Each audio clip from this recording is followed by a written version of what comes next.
I think our first day in quarantine, he set me up. Real talk, like my first day in, I got the biggest revelation of my life, and I was just like, all right, sir, do whatever you're gonna do. And like since that day, so much stuff has transpired. A lot of hurt, a lot of crying, a lot of laughing, a lot of joyous moments, to the point where we are here today, and I have a lot to celebrate. Yeah. So it was a setup for me. Like my relationship with him has gotten deeper, but I just knew like when the quarantine hit, I was like, oh, I'm about to rest. Like I ain't finna sleep. I'm just finna sleep. I ain't gotta go to this job. I ain't gotta teach this young adult ministry because we ain't meeting. Mm-hmm. Somebody was like, do an Instagram live, and so of course, like my relationship with him is stronger. So we're still doing the class on Zoom, and it seemed like I got busier. Right. So he set me up all right. Yeah. I'm embracing him. That's called growth. And I think the thing too is it's kind of like he's separating our plans and what we thought this thing would look like for us. And this year would look like for us. He's separating that from his actual plans. Mm-hmm. He's like, no, I wasn't calling you to do that. I wasn't calling you to go out here and to be this and to do this and to have this and to want this. Like, that was for you. Mm-hmm. Now let me sit you down. Let me separate you and show you what's actually for me, because you're doing this in my name. Mm-hmm. So I'm gonna actually show you what it is that I want, if this is what you're saying that you want. And I think too, it kind of puts us at a crossroads, because it's kind of like, well, dang God, I mean, I wanted it, but I wanted it like this. I don't want it like that. Like that don't even look like something that I'm supposed to have. What are you talking about? But God was like, no, when you gave me a yes, this is attached to the yes. Now you choose and you tell me whether you still had a yes for me or not. For me, I was like, okay, relationships with my kids, relationships with friends, and just being ready for, a real relationship with, a man or what have you. All these things have layers to it.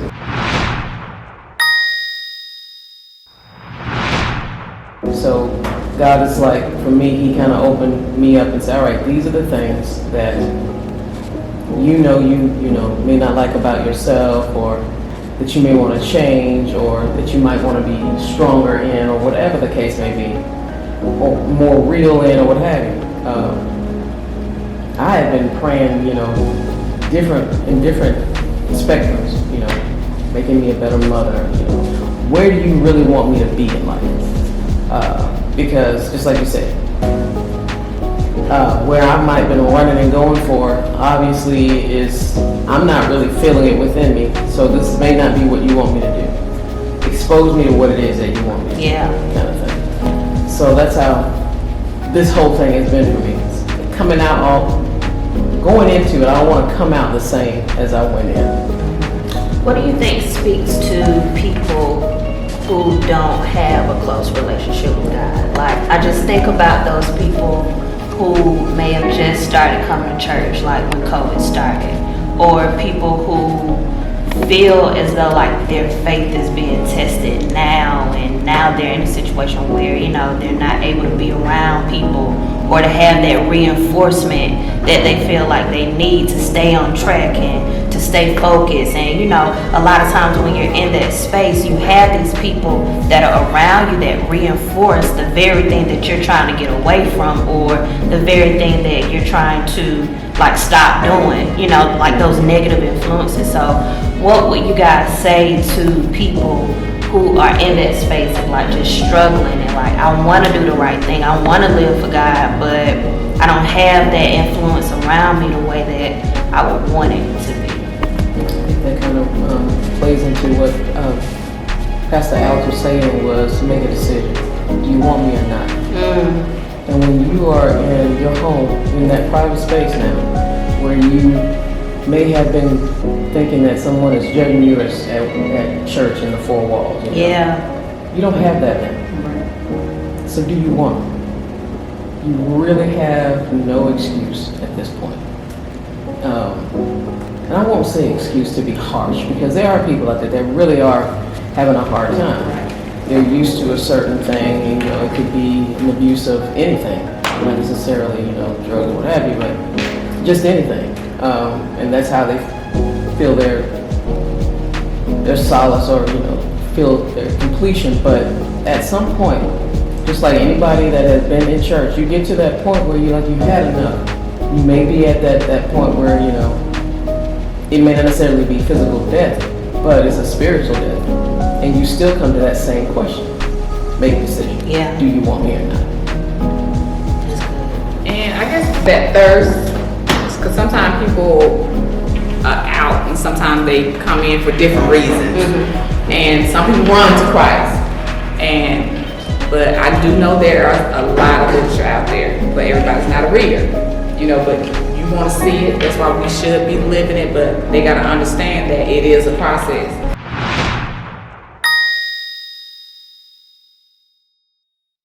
It's still a God thing. You know what I'm saying?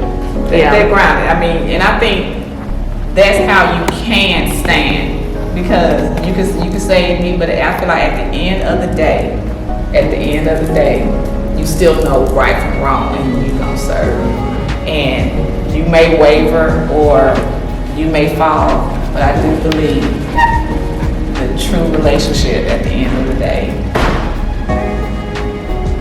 you're gonna make the best decision. And if they be putting Jesus first. And one thing you did mention in the church, and what I like most, the motto is make Jesus famous.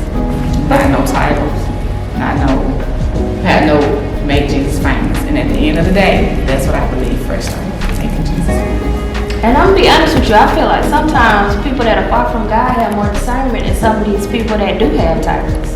You know what I mean? And sometimes it's like they can read you and instantly see you ain't about what you about.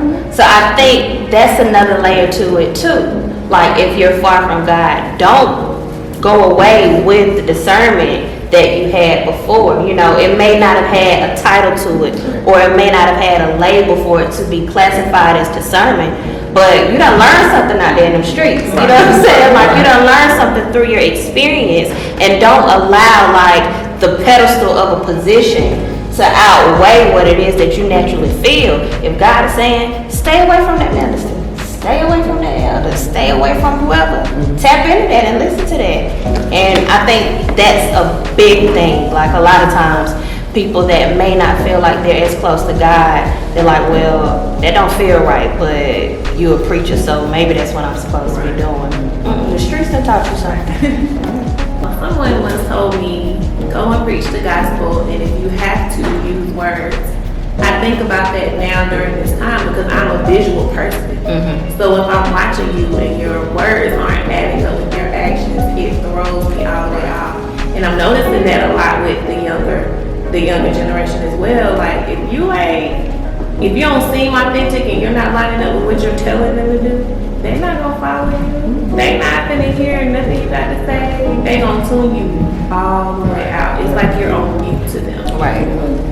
Also, too, like when he was saying, when you had said that he had been open with the struggles that he had, where he felt that he was, if I'm saying this right, Pastor Alex was saying that, you know, the things that were going on in the world were speaking so loud that he couldn't hardly hear God, right? And when you are when you hear all this, you hear people. He also mentioned how people were louder on what their beliefs are, and they're going harder on what their beliefs are than even the Christians are on their beliefs in Jesus, right? So you have that stand in your face, like, okay, if I'm a Christian, why am I not, you know, moving hard for Jesus to make him famous, right? You also have this exposure of you're dealing with yourself right now. You're exposed on what it is that you need to change. You're dealing with that at the same time as just all the things that's going on in the world.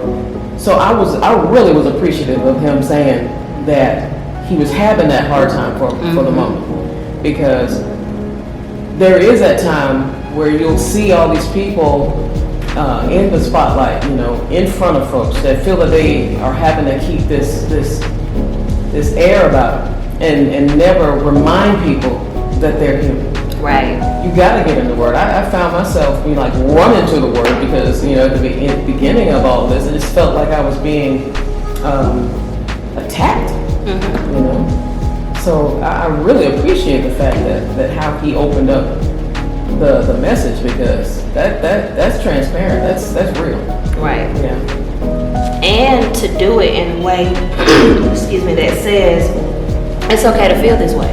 Just because you feel this way doesn't mean that you're not a Christian or that you don't believe or that even your faith is being tested. Like, you're human. God made you in human form. Like, it's okay for you to feel these different ways. But knowing how much attention you give to what you feel makes a difference, and also what you do with those feelings also makes the difference too. Because if it does get to a certain point, like the same way that God has provided doctors, lawyers, everybody that specializes in different things, God also allows the provision for us to see therapists that caters to our emotional well-being and things of that nature too. So I think that was a very valid point that I took from the message as well, to say you're not weak, or you're not a Christian, or God doesn't love you just because you feel certain emotions and levels of grief and heartache. Like, you're allowed to feel that way, and you're also allowed and have the opportunity to come to God and bring those things to Him too.